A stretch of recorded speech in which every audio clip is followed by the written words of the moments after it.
but the aqueous solution of Mn(O4 - is highly colored. এটা কেন হয়? এটা Mn2 plus aqueous solution যদি বলা হয় Mn2 plus, তাহলে Mn2 plus হচ্ছে D5 সিস্টেম, আর এখানে aqueous solution মানে এখানে জলটা লিগ্যান্ড হিসেবে আছে, প্রচুর পরিমাণে জল ওয়াটার লিগ্যান্ড হিসেবে আছে, তাহলে ওয়াটারটা উইক ফ্রি লিগ্যান্ড, আর উইক ফ্রি লিগ্যান্ড কি করে? হাই স্পিন কমপ্লেক্স করে, তাই তো? তাহলে হাই স্পিন কমপ্লেক্স হয়, তাহলে হাই স্পিন কমপ্লেক্স হলে ইলেকট্রন হয়ে যাবে T2G3 Eg2, তাই তো? T2G3 Eg2, তাহলে এখানে যেমন দেখো এই ট্রানজিশনটা ল্যাপ ওঠে as well as spin forbidden.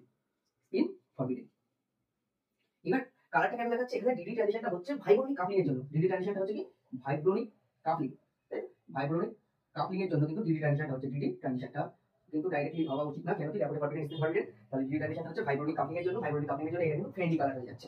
আর একই রকম ভাবে যদি Mn(O4 - দেখো তোমরা, Mn(O4 - এর অ্যাকোয়াস সলিউশন, Mn(O4 - এর অ্যাকোয়াস সলিউশন যদি দেখো, এখানে Mn টা কিন্তু +7 অক্সিডেশন স্টেটে আছে, অর্থাৎ মেটালটা হাই অক্সিডেশন স্টেটে আছে, তাহলে এই যে Mn থেকে এই O2 মাইনাস একটা লিগ্যান্ড এখানে কিন্তু চার্জ ট্রান্সফার হবে, অর্থাৎ LMCT হয়, ligand to metal charge transfer, ligand to metal charge ট্রান্সফারের জন্য কিন্তু এই যে এটা কিন্তু হাইলি কালার হয়।